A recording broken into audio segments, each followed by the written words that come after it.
Fracture topic के part 3 में हम डिस्कस करेंगे about factors affecting fracture healing. Means कौन कौन से फैक्टर्स हैं जो नॉर्मल हीलिंग प्रोसेस को अफेक्ट कर सकते हैं और हीलिंग प्रोसेस को डिले कर सकते हैं। इसमें आता है age of the patient, type of bone, pattern of fracture, disturbed pathoanatomy, type of reduction, immobilisation, open fractures and compression at fracture site. तो हम डिटेल में डिस्कस करेंगे। फर्स्ट फैक्टर है age of the patient. Usually childrens के अंदर जो fractures होते हैं वो बहुत जल्दी यूनाइट करते हैं as compared to adults. Childrens के अंदर कैलस जो है वो विजिबल हो जाता है एक्सरेज के with in 2 weeks of the fractures. Means adults के अंदर जितना टाइम लगता है कैलस बनने को उससे हाफ टाइम में चिल्ड्रंस के अंदर बोन्स जो है वो यूनाइट हो जाती है। और failure of union means fractures का यूनाइटेड ना होना बहुत अनकॉमन होता है in the fractures of children. इसका रीज़न ये है कि चिल्ड्रन के अंदर ग्रोइंग बोन्स होती हैं, उनके अंदर ग्रोथ जोन्स होते हैं, तो वो ग्रो करके अपने आप को रीमॉडल करके जल्दी से यूनाइट कर जाती है। नेक्स्ट फैक्टर है टाइप ऑफ बोन। बहुत सारे टाइप्स की बोन होती है। कैंसलस बोन वो बोन्स होती हैं जो स्पंजी पार्ट होता है बोन का उसको कहते हैं, और कॉर्टिकल बोन्स जो है वो हार्ड और डेंस पार्ट जो होता है बोन्स का उसको कहते हैं। तो flat bones and cancellous bones generally जल्दी यूनाइट करती है एज़ कम्पेयर टू ट्यूब्यूलर और कॉर्टिकल बोन्स के। इसका रीज़न ये है फ्लैट बोन्स और कैंसलस बोन्स का सरफेस एरिया ज़्यादा होता है। ज़्यादा सरफेस एरिया होने के कारण उनकी वेस्कुलैरिटी ज़्यादा होती है, उनकी ब्लड सप्लाई ज़्यादा होती है, इसलिए वो जल्दी यूनाइट करते हैं। नेक्स्ट फैक्टर है पैटर्न ऑफ फ्रैक्चर। हमने पिछले वीडियोस में डिस्कस करा है बहुत सारे टाइप्स के फ्रैक्चर्स होते हैं, उनको बहुत कैटेगरीज के बेसिस पर क्लासिफाई कर सकते हैं। आप वो वीडियो देख सकते हैं, link is in the description box.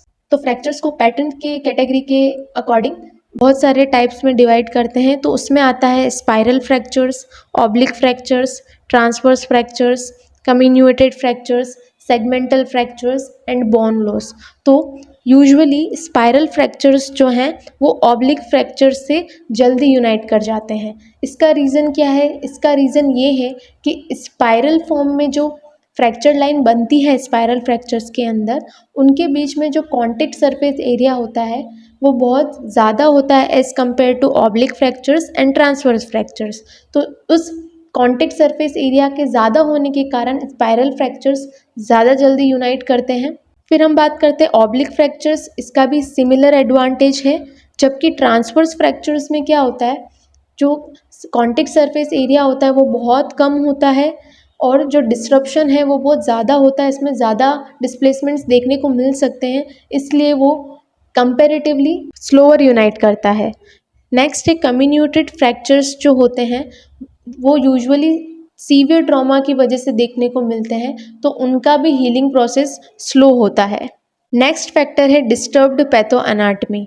Means fractures के कारण जो नॉर्मल एनाटमी होती है बोन्स की वो सीवियरली डिस्टर्ब्ड हो गई है, such as misalignment, displacement और inadequate stabilisation of fractured bone segments. ये सारे रीजंस की वजह से इम्प्रॉपर हीलिंग देखने को मिल सकती है, फंक्शनल इम्पेयरमेंट्स देखने को मिल सकते हैं और फर्दर कॉम्प्लिकेशंस भी देखने को मिल सकती है जैसे non union etcetera.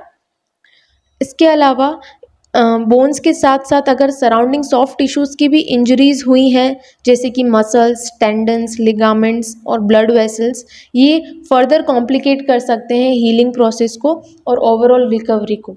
Next factor है type of reduction. Reduction means bone के फ्रैक्चर्ड सेगमेंट्स को फिर से नॉर्मल अलाइनमेंट में, प्रॉपर अलाइनमेंट में लेकर आने वाले प्रोसेस को ही रिडक्शन कहते हैं। बेसिकली रिडक्शन 2 टाइप के होते हैं, open reduction and close reduction.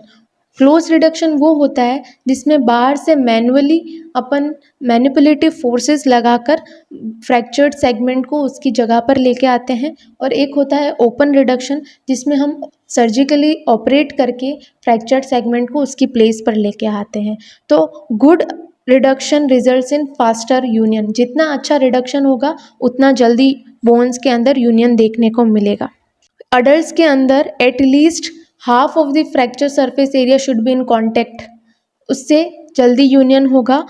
Children's के अंदर अगर साइड टू साइड कांटेक्ट भी है फ्रैक्चर सेगमेंट्स के तो वो यूनाइट कर जाएगा, बिकॉज रीज़न इज सेम कि उनके अंदर ग्रोइंग बोन्स होती है इसलिए। और इस टाइप के रिडक्शन को बेयोनेट रिडक्शन भी बोलते हैं, जिसमें जो फ्रैक्चर सेगमेंट्स हैं उनको ओवरलैप करके एक दूसरे से रिड्यूस किया जाता है।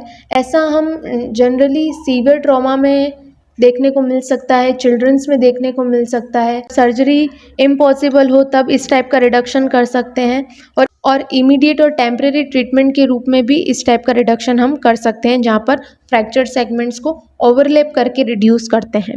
नेक्स्ट फैक्टर है इमोबिलाइजेशन। इमोबिलाइजेशन मीन्स जो फ्रैक्चर फ्रेगमेंट्स को हमने रिड्यूस कर सही पोजीशन पर लाए हैं, उस पोजीशन पर होल्ड करके रखना ताकि उनका हीलिंग प्रोसेस जल्दी हो। तो कुछ फ्रैक्चर्स में इमोबिलाइज करना ज़रूरी नहीं होता है, such as fracture of ribs, scapula etcetera, वो अपने आप हील कर सकते हैं। वेयरएज कुछ फ्रैक्चर्स में स्ट्रिक्ट इमोबिलाइजेशन की ज़रूरत होती है, such as fracture of the neck of the femur etcetera. ये भी हो सकता है कि still they not heal properly, so it depends on the bone which is fractured.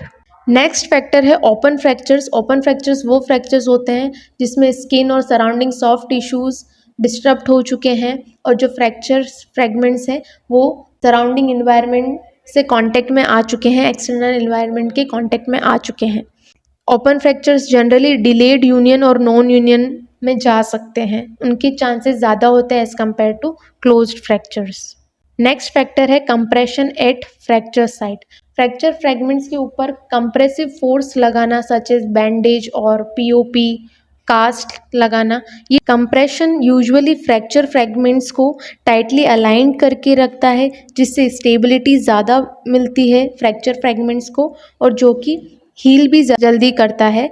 So cancellous bone के अंदर रेट ऑफ यूनियन जो है वो इन्हेंस हो जाता है कंप्रेशन की वजह से, वेयरएज इन कॉर्टिकल बोन्स कंप्रेशन की वजह से जो फ्रैक्चर फ्रेगमेंट्स हैं वो टाइटली अलाइंड रहते हैं और प्रॉपर फिक्सेशन देखने को मिलता है, और यूजुअली प्राइमरी बोन हीलिंग देखने को मिलती है। फ्रैक्चर हीलिंग दो टाइप की हो सकती है, primary fracture healing and secondary fracture healing.